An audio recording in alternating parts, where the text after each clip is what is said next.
Welcome back. Election jitters, shaking investor confidence, anxiety leading up to November 8th is impacting the stock market. And depending on who is voted into office, some fear a downfall in global trade and global growth.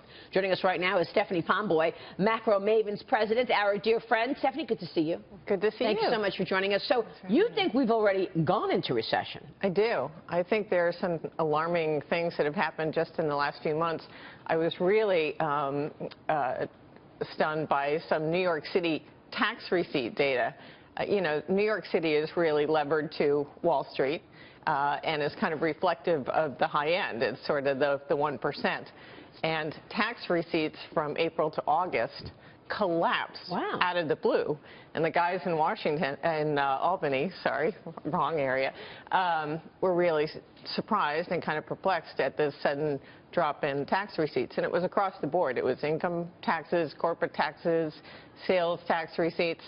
So things have really started to slow kind of out of nowhere. Is that an indication that people are leaving New York, they're moving out of New York, or that they're out of a job? What do you think that tells us? You know, the sales tax receipts, I thought, well, maybe that has to do with less foreign tourists, maybe, but the fact that income and business tax receipts were down as well suggests maybe people are leaving the state. Wow. Entirely possible. And taxes do dictate people's behavior, right? Well, they're looking for lower tax states. You know, we're just a few days before an election. If people want to see their taxes go up and be pushed around because people vote with their feet, then they need to vote for Hillary because taxes are going up with Hillary. That's just the clear picture.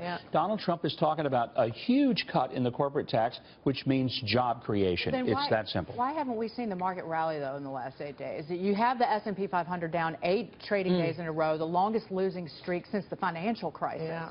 So clearly investors hadn't factored in the possibility that Hillary would lose, potentially. No, uncertainty factor. Uncertainty factor. Exactly. It's interesting to me, though, that uncertainty trumps tax policy.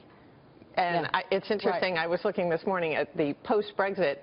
The UK market obviously imploded on that surprise, and it's rallied 12% since. So, you know, the economic data in the UK is surprised on the upside. Things have been much better there post-Brexit. And so I think the reality, once people acclimated to it, actually turned out to be more positive, and I think it'll be the same thing here. You know, if Trump wins, maybe the market sells off initially, but as people start to figure out, hey, this is our chance for real pro-growth economic policy, the market should recover. That's what I think, too. I think initially the uncertainty maybe causes a bit of a sell-off, but longer term, how do you not think it's not a positive for a 15% corporate tax rate and a rollback of regulations? That would be wildly positive for corporate America. But uncertainty, it just impacts so many things, because we see it in the employment market that employers, they won't make those hires. They might even have, like, job openings, you know, out there, and they're looking, they're interviewing, but they're slow to move. They're cautious. And we saw that with wages over the last few years. This recession had the worst recovery in wages in the history of any recoveries. We just didn't see wages come back. And that's probably what held back consumer spending. But that's what I was going to say. That has been the story. Yes. This sort of Damocles has been hanging over them all this time. And maybe, whether it's Trump or Hillary, just the resolution of that uncertainty might see them finally say, okay, now we know what we're working with. We can make a plan. Can we just lay it out there, though? It seems to me this is another classic example. The elitists are typically wrong. They live in their bubble, and they always picture it one way. It turns out something different. Look at Brexit. That was a classic example. The world was going to come to an end if the Brits voted to get out of the EU. So much hysteria. Well, listen, sitting on this set, though, that we tamped that down when people would come on and say that the sky was going to fall, because we all, quite frankly, expected it. Again, living through the financial crisis, we knew how dire it was, but some of the predictions, the American people didn't buy it. I mean, the financial crisis and the bank bailout gave birth to the Tea Party movement. For Pete's sake. Because people were tired of the elitists in Washington and New York telling them that, you know, the world was going to hell in a handbasket. And I think that there's that kind of hysteria right now, which people are also not buying.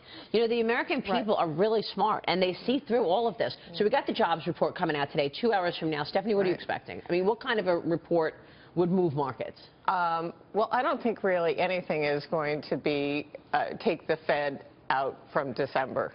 I mean, I think it would be an enormous disappointment that would change their policy. So they will December. raise rates in I December, think is what so. you're saying. I mean, the forecast is 175,000, you know, unless it comes in at zero, I think it's pretty hard for them to get out of the box that they've put themselves in. But the reality is this employment situation has been slowing steadily. You know, job growth peaked in February of last year. We were running at 265,000 annual gains. We're now at 165,000, and I think we're on our way to lower and lower because the corporate profits, 5 quarters in recession, are telling you employment growth is going to continue to slow. Where profits go, employment follows. So I think we've got much more downside on the job front, barring some change in economic policy. Real quick, I know, Joni, I'm going to ask you later where the growth in jobs is. Where are the jobs? But where is the growth from your standpoint, Stephanie? Is there growth that you can see in any sector?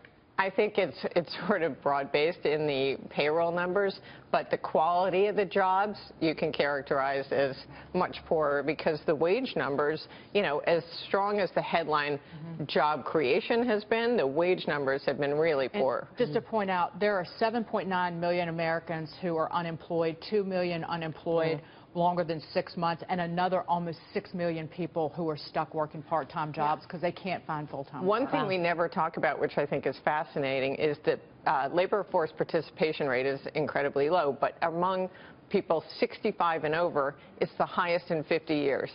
People have been robbed of their retirement by these low interest rates from the Federal Reserve, and they're being forced to go back to work. Wow. Yeah, you're right. That has real implications, and we continue to see that reverberating. Stephanie, great to see you. Thank you so much. Thank you so much. Stephanie Pomboy there. We'll see you soon, Stephanie. Thank you.